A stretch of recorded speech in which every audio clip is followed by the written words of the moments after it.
membatasi diri untuk membangun kompetensi sebagai seorang individu yang dapat mengelola, memahami, dan mengerti tentang kondisi sosial emosional diri sendiri maupun orang lain, terutama peserta didik. Yang kedua, kemampuan mengelola berbagai ekspresi emosi dengan tepat seperti amarah, kecewa, ragu, sedih, dan lain sebagainya. Dan yang ketiga, kemampuan menyesuaikan diri untuk mengatasi berbagai kondisi tidak ideal sehingga dapat terwujud keselarasan dalam hubungan sosial di masyarakat. Yang selanjutnya, memberikan teladan sikap dan karakter baik bagi peserta didik. Kemudian memiliki keluasan dalam bersikap dan berinteraksi, namun tetap menjaga norma-norma dan batasan. Selanjutnya, memberikan penguatan untuk mengenali emosi peserta didik dengan latar belakang yang berbeda, sehingga guru perlu melakukan teknik ataupun pendekatan yang lebih dekat dengan peserta didik. Selanjutnya adalah memberikan pemahaman, penghayatan, dan kemampuan mengelola emosi peserta didik yang berasal dari latar belakang yang kurang baik, seperti dari lingkungan keluarga yang broken home, lingkungan tempat tinggal yang terpinggirkan, lingkungan masyarakat yang rawan kekerasan, karena lingkungan-lingkungan tersebut dapat menjadi masalah untuk peserta didik. Oke, selanjutnya saya serahkan kepada saudara. Oke, untuk pembahasan kedua di mana kasus yang ada berkaitan dengan hal di atas berdasarkan pada pengalaman di kelompok mengamati proses belajar mengajar yang pernah dilakukan, yaitu akan dijelaskan oleh pemateri kedua, yaitu Stefani. Baik, terima kasih kepada moderator. Di sini saya akan membacakan kasus yang ada berkaitan dalam hal di atas berdasarkan pada pengalaman kami mengamati proses belajar mengajar yang pernah saya ikuti adalah yang pertama itu terdapat peserta didik yang kurang menghargai guru, seperti berbicara sendiri, membuat gaduh di dalam kelas, hiperaktif, bertindak semaunya sendiri sehingga menjadi ujian seorang guru untuk mengatasi manajemen kelas. Yang kedua itu guru terkadang belum mampu seutuhnya mengelola diri, mengenal emosi dalam dirinya. Misalnya dalam mengkondisikan peserta didik yang susah diatur dalam kegiatan pembelajaran, terkadang guru menjadi emosi sendiri. Yang ketiga itu ada ketika ada peserta didik yang bertengkar dengan teman sekelasnya, maka guru harus dapat membantu peserta didik tersebut menyelesaikan masalah mereka dengan cara yang positif dan mengajarkan mereka untuk menghadapi hal tersebut dengan emosional yang baik. Yang keempat itu ada terdapat peserta didik yang memiliki masalah emosional atau kesulitan dalam mengelola emosi mereka sendiri sehingga dapat mengganggu proses belajar mereka, sehingga sebagai guru harus dapat mendengarkan peserta didik dengan empati dan membantu mereka mengatasi masalah mereka dengan cara yang positif dan konstruktif. Saya kembalikan kepada moderator. Terima kasih kepada Stefani. Yang menjadi pertanyaan nomor 3 yaitu bagaimana sekolah bisa mendukung pembelajaran sosial emosional dan apa saja tantangan bagi sekolah yang akan dijelaskan oleh pemateri 3 sambil Baiklah, kita menjelaskan tentang pertanyaan yang ketiga, yaitu pertanyaannya adalah bagaimana sekolah bisa mendukung pembelajaran sosial emosional ini dan apa saja yang menjadi tantangan bagi sekolah.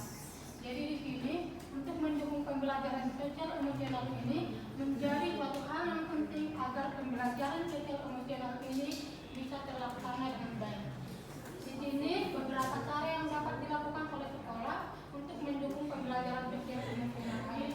Yang pertama, seluruh warga sekolah harus mampu menciptakan lingkungan yang nyaman sehingga peserta didik mampu menyerap dan mengimplementasikan nilai-nilai yang telah ia dapatkan di lingkungan sekolah.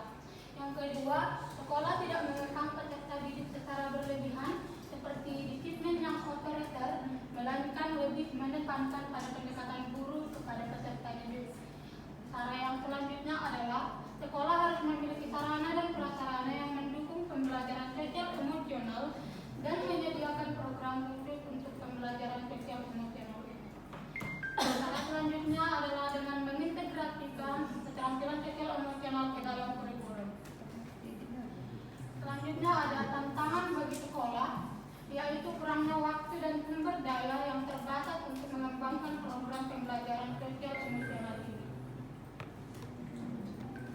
Demikian yang dapat saya jelaskan. Terima kasih kepada Sandilonia. Untuk materi pertanyaan yang keempat akan dijelaskan oleh Maria. Untuk pertanyaan yang terakhir akan saya jelaskan.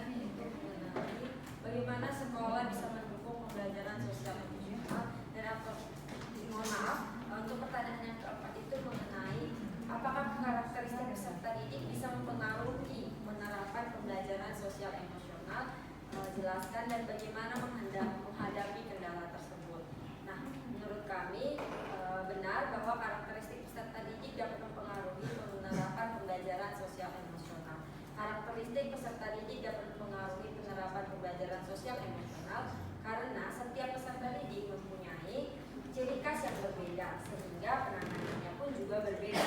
Untuk menghadapi kendala tersebut, kita perlu memahami karakteristik peserta didik, sehingga dalam penerapan keterampilan sosial emosional dapat maksimal. Adapun langkah-langkah yang dapat kita lakukan, yaitu yang pertama, mengenali temperamen peserta didik melalui 3 cara. Yang pertama, memahami karakter peserta didik. Karakter peserta didik tampak antusias dan mudah beradaptasi. Lalu yang kedua, memahami karakter peserta didik yang cenderung berhati-hati namun santai. Lalu yang ketiga, karakter peserta didik yang lambat beradaptasi serta rentan menampilkan emosi. Lalu langkah kedua yang dapat kita lakukan yaitu mengamati proses pembelajaran saat peserta didik berkomunikasi, berdiskusi, dan menyampaikan pendapat, dan bagaimana raut wajah peserta didik ketika menjalin komunikasi dengan orang lain. Dan langkah ketiga atau langkah terakhir yang bisa kita lakukan yaitu melakukan komunikasi 2 arah untuk mengetahui sudut pandang dan bagaimana perasaan peserta didik. Baiklah, demikian yang dapat saya sampaikan untuk materi di LK24. Saya kembalikan ke moderator. Oke, terima kasih kepada Maria. Akan kami lakukan pembahasan kepada ke ruang kolaborasi kedua yang LK25. Oke, di sini LK25 membahas tentang film Laskar Pelangi.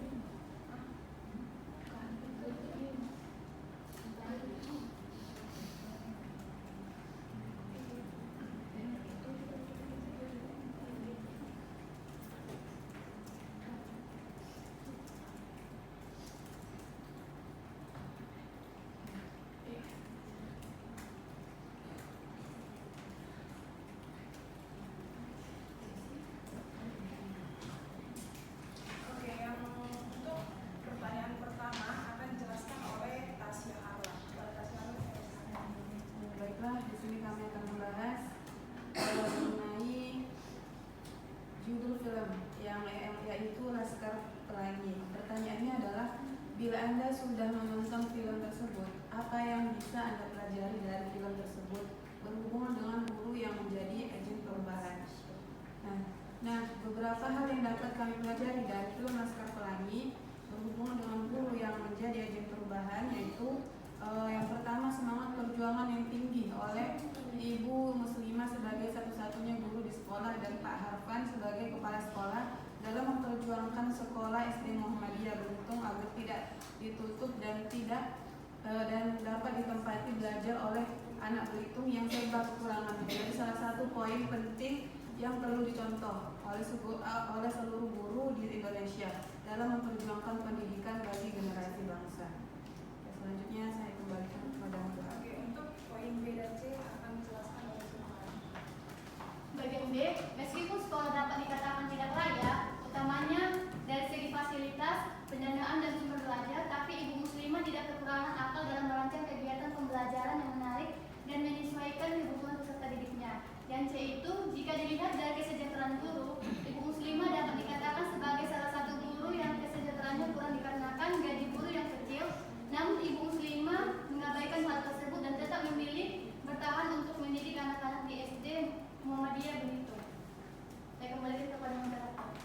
Oke, untuk terima kasih kepada Silvani. Untuk yang pembahasan nomor kedua itu akan dibahas oleh Sandiologi yang saya persilakan. Terima kasih untuk kesempatan yang telah diberikan oleh moderator. Jadi di sini judul film yang pertama ada tentang Dead for Society dan yang kedua ada Sekolah Rimba.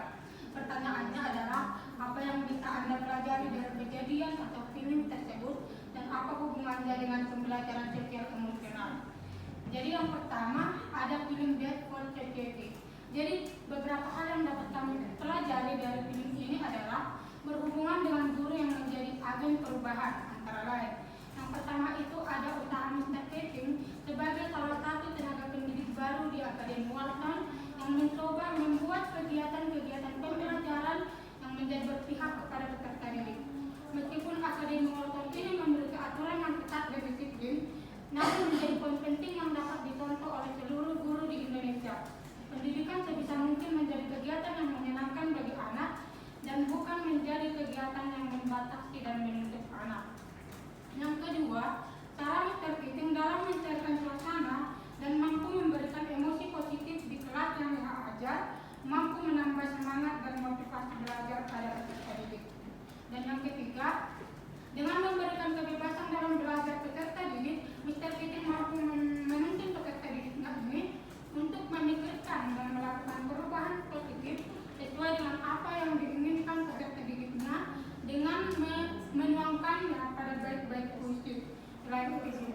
Mr. Keating mencoba menanamkan pada peserta didiknya untuk berani melakukan tindakan dalam menggapai sebuah pencapaian pada hari ini. Demikian yang dapat saya jelaskan, saya serahkan kepada Dewan. Oke, terima kasih kepada Sandi. Untuk yang PG Sekolah Rimba akan dijelaskan oleh Maria. Para Maria, silakan. Saya akan menjelaskan bagaimana yaitu mengenai sekolah rimba. Ada beberapa hal yang dapat kami pelajari dari film sekolah rimba yang berhubungan dengan guru menjadi agen perubahan, yaitu antara lain yang pertama, Butet Manurung yang bekerja di sebuah lembaga konservasi di wilayah Jambi yang memiliki semangat dalam mendidik yang tinggi dengan mengajarkan baca tulis itu kepada anak-anak masyarakat suku Rimba yang bermukim di pedalaman hulu Sungai Makekal Jambi tanpa pamrih, bahkan dengan segala keterbatasan yang ada. Lalu yang kedua, Butet Manurung yang sudah nyaman mengajar anak-anak Rimba bermukim hulu Sungai Makekal dengan semangat mendidiknya yang tinggi dan merasa terpanggil untuk mengajarkan baca tulis itu pada anak pedalaman rimba yang bermukim di hilir Sungai Makekal yang bahkan jarak tempuhnya itu sampai 7 jam perjalanan dari hulu sungai. Lalu yang terakhir, Butet Manurung menjadi sosok pendidik yang tanpa pamrih yang rela berjuang demi pendidikan anak-anak penerus generasi bangsa. Butet Manurung tidak melihat keuntungan ataupun materi yang ia dapatkan dengan mengajar anak suluk pedalaman hilir Sungai Makekal. Bahkan Butet Manurung rela melakukan perjalanan jauh, rela mendapat teguran dari atasannya, bahkan mendapatkan perlakuan kurang baik dari orang-orang dewasa suku pedalaman hilir Sungai Makekal yang menganggap bahwa dengan belajar baca tulis akan membawa petaka bagi suku mereka. Namun Butet Manurung tidak kehilangan semangat dan motivasinya dalam mendidik anak bangsa. Baiklah, demikian hasil materi yang saya sampaikan. Saya kembalikan kepada moderator. Oke, sekian presentasi dari kelompok kami. Jika teman-teman ada yang ingin bertanya, memberikan tanggapan, kami persilakan.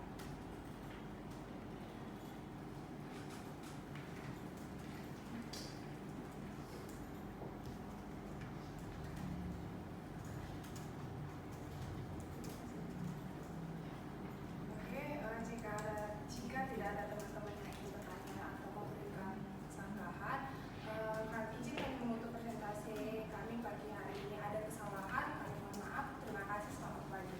Selamat pagi. Tenang.